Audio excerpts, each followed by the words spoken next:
যুক্তরাষ্ট্রের সব নাগরিককে $2000 করে দেওয়া হবে বলে ঘোষণা দিয়েছেন মার্কিন প্রেসিডেন্ট ডোনাল্ড ট্রাম্প। আর এই অর্থ আসবে তার আরোপিত রিসিপ্রোকাল ট্রাফিক বা পাল্টা শুল্ক থেকে, সরকারের অর্জিত রাজস্ব থেকে।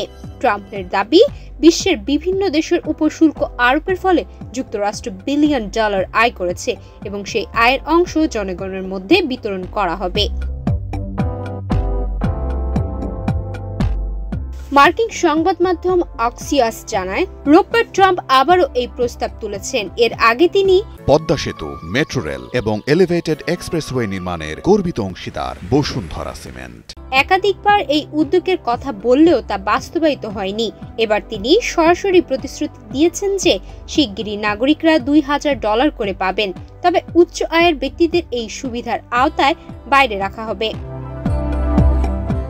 ট্রাম্প নিজস্ব সামাজিক যোগাযোগ মাধ্যম ট্রুথ সোশ্যালে লিখেছেন, আমরা $1 ট্রিলিয়ন আয় করেছি এবং শিগগিরই $37 ট্রিলিয়ন বিশাল ঋণ পরিশোধ শুরু করব। যুক্তরাষ্ট্রের রেকর্ড পরিমাণ বিনিয়োগ হচ্ছে, সর্বত্র নতুন কারখানা গড়ে উঠছে। তিনি আরও লেখেন, প্রত্যেকের জন্য অন্তত 2000-এর একটি ডিভিডেন্ড দেওয়া হবে, তবে অবশ্যই উচ্চ আয়ের মানুষ ছাড়া। তবে ট্রাম্পের এই ঘোষণার সময়টা রাজনৈতিকভাবে গুরুত্বপূর্ণ। সম্প্রতি নির্বাচনে রিপাবলিকানরা বড় ধাক্কা খেয়েছে, যেখানে ভোটাররা মুদ্রাস্ফীতি বৃদ্ধির জন্য তাদের দায়ী করছেন। বিশ্লেষকদের মতে ট্রাম্পের শুল্ক নীতি আংশিকভাবে মুদ্রাস্ফীতির কারণ। এদিকে ট্রাম্পের শুল্ক নীতি এখন বড় আইনি চ্যালেঞ্জের মুখে।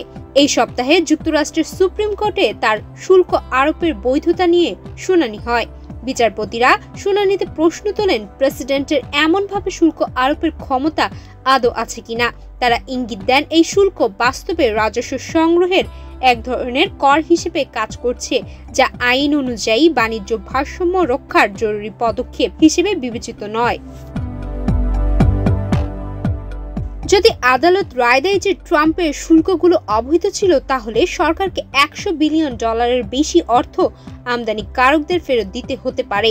ট্রেজারি সচিব স্কট ভ্যাসেন্ট এবিসি নিউজকে বলেন, শুল্কের উদ্দেশ্য রাজস্ব আদায় নয়, বরং আন্তর্জাতিক বাণিজ্যের ভারসাম্য আনা।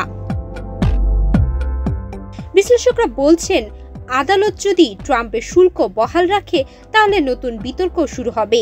এই শুল্ক ডিভিডেন্ড দেওয়ার অনুমোদন আদৌ আছে কিনা, কে এটি পাবেন এবং সরকারের ঋণ পরিশোধে এর প্রভাব কতটা হবে। আপাতত দেশজুড়ে আলোচনার কেন্দ্রবিন্দুতে রয়েছে ট্রাম্পের এই নতুন আর্থিক প্রতিশ্রুতি। সুমাইয়া মিতু, বাংলাদেশ প্রতিদিন।